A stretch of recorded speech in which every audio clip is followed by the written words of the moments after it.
Sign up now for your free bet.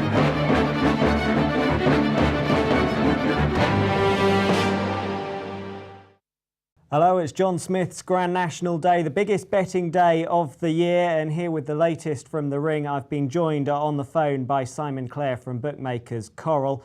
Simon, first of all, just to put things into perspective for us, how much money do you think will be wagered on the big race this afternoon?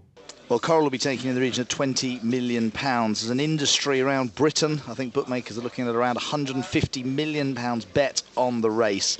It's by a country mile the biggest betting race of the year. It's the day that bookies can either make their bonuses, make their Christmas bonuses, or send them into oblivion depending on the results. And, you never quite know what you're going to get. But this year it looks as open as ever.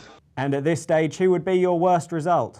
Well, there's no question. I think as of mid-morning, the gamble on Seabass is even bigger than even bookmakers anticipated. An awful lot's been written in the papers. We knew this was likely to be the horse that most of those once-a-year punters would really zone in on. It's catchily named. It was third last year. It's the story of the race, with Katie Walsh bidding to become the first ever lady rider to win the Grand National. But even with all those boxes ticked, we still didn't quite imagine the amount of support it was going to have. It's over 1.5 times the next best backed horse in the race, on it, which is T for 3, interestingly enough. It's being put on Seabass. It's going to go off a very short price. It's certain to start favourite, I believe, for the Grand National. I could see it going off as short as 6-1. This is a genuine national gamble on Seabass.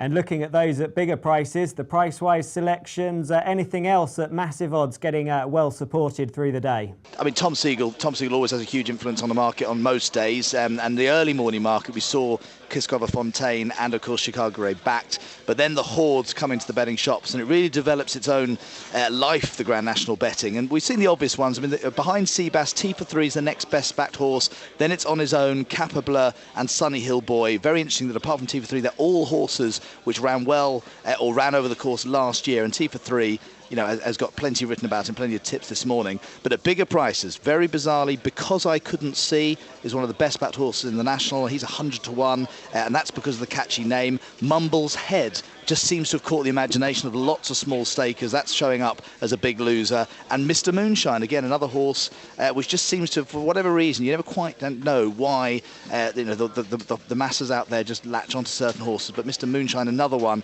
that is just taking far more money than you'd normally expect given his price. But it's, as usual, a fascinating morning for Grand National betting.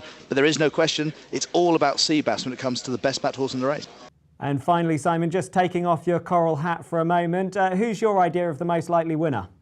It's a race I love to have a bet in. It's a race that's very rarely do I bet the winner of, but I always like to have 2 or 3 running for me. And my 3 against the field, and I'll probably have a few more besides, I must admit, it will be T for 3 is my main hope. I'd love to see Imperial Commander win, so I'm going to back him as well. And at a massive price, it defies all the stats, actually. I'm going to have a few quid on Tatanen each way. He's got no pretensions to stay. He ran over 2 miles last time, but for whatever reason, I just think he might go well with Andy Thornton on board, and for a trainer I like a lot, Richard Rose. So I'm willing Tatanen, Imperial Commander, and T for 3.